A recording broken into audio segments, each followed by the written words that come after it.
آج آپ کی خدمت میں عرض کروں گا کہ معرفت آباء امام زمان بشمول باقی 11 ائمہ کے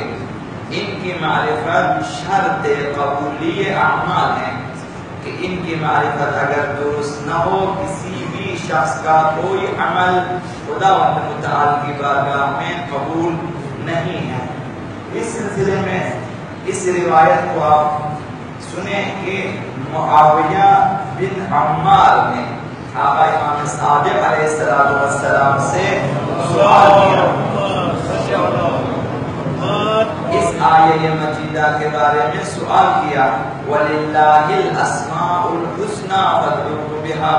تمام اچھے اچھے نام اللہ کے لیے ہیں، انہی ناموں سے اللہ کو پکارا کرو۔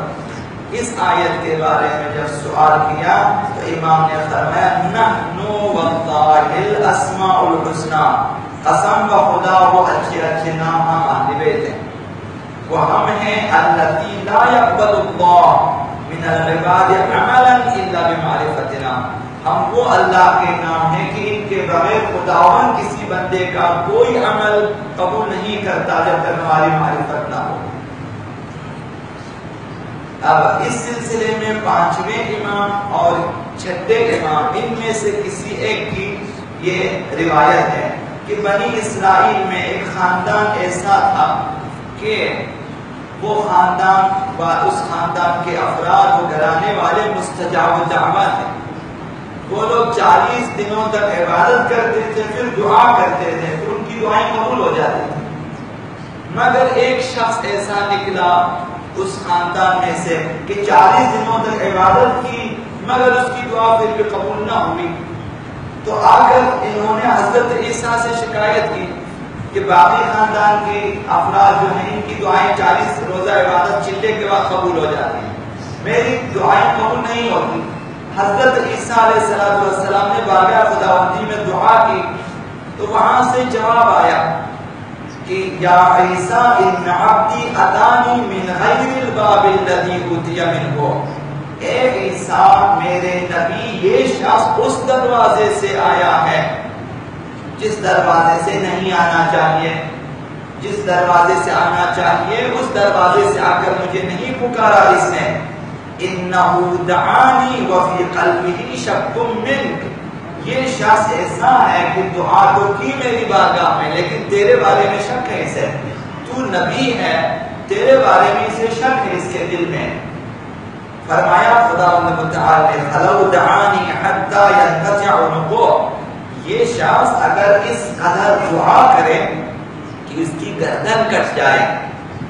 اب تنتظر اناملہ، دائم کی اس قدر دعا کریں کہ اس کی انگلیاں بکھر جائیں،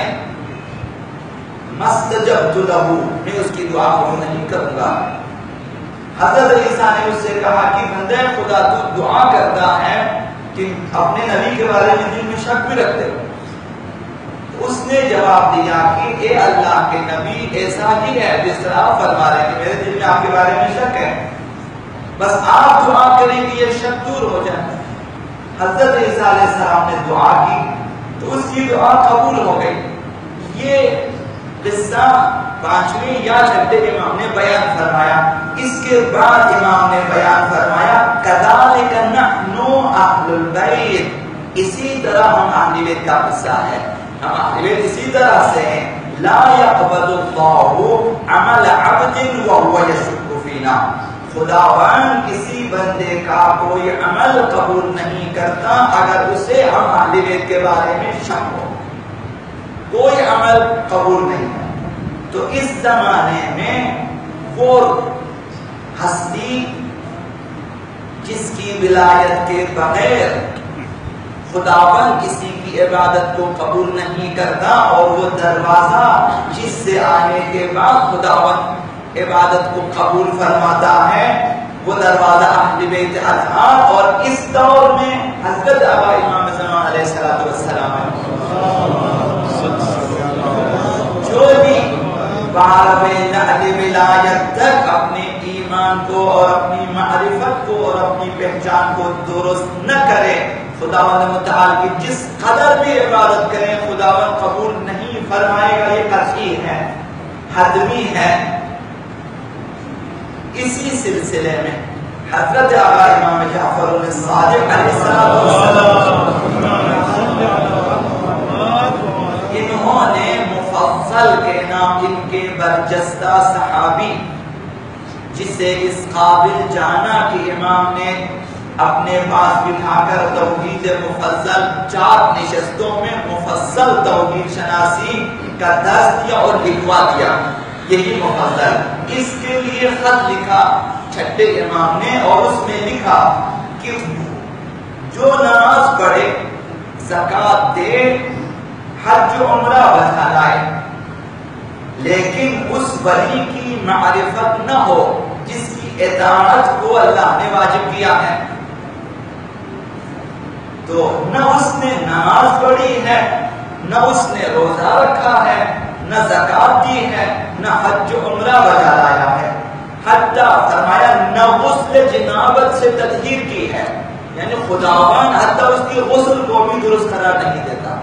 جب تک اہل بیت کی معرفت۔ امام نے فرمایا نہ اس نے جنابت سے تطہیر کی ہے، نہ کسی حرام کو حرام ترک کیا ہے، نہ کسی حلال کو حلال جانا ہے، اس حد تک رد فرماتا خداوند۔ امام نے فرمایا اس کے لیے نماز نہیں، اگرچہ اس نے رکوع و سجود انجام دیا، نماز نہیں ہے اس کی، رکوع سجود کیا اس نے، اس کے لیے زکوٰۃ نہیں ہے اور نہ ہی حج ہے۔ یہ تمام اعمال اس شخص کی معرفت کے ساتھ انجام پاتے ہیں جس کی اطاعت کا حکم دے کر اللہ نے لوگوں پہ احسان کیا ہے، اس کی معرفت و اطاعت کے ساتھ ہیں تو یہ تمام اعمال ہیں، ورنہ پھر کوئی عمل قابل قبول نہیں ہے۔ بس اس دور میں، اس زمانے میں کہ زمانہ یہ غیبت ہے، اس زمانے میں کہ زمانہ یہ آزمائش مومنین، زمانہ غیبت آقا اس دور میں اگر 12ویں لعل ولایت حضرت آقا امام زمان رضی اللہ تعالی شریف ان کی صحیح معرفت کے بغیر، ایمان کے بغیر اور تسلیم امر کے بغیر کہ ان کی اطاعت سمجھ کر آپ نمازیں ادا کریں، روزے رکھیں، یہ ان کی طرف سے ہے، اہل بیت کی طرف سے کہ میں ان کی اطاعت، یہ جو آپ سب کچھ کرتے ہیں اطاعت کے عنوان سے، یہ تمام اطاعت امر مولا ہیں، اگر امام زمان کی اطاعت خدا کے اطاعت ہے، اگر اس عنوان سے نہ ہو تو کسی کا خداوند کوئی عمل قبول نہیں کرتا۔ تو اس لیے واجب ہے کہ سر فہرست ہم لوگ خدا رسول اور 11 اماموں کی معرفت کے بعد اب امام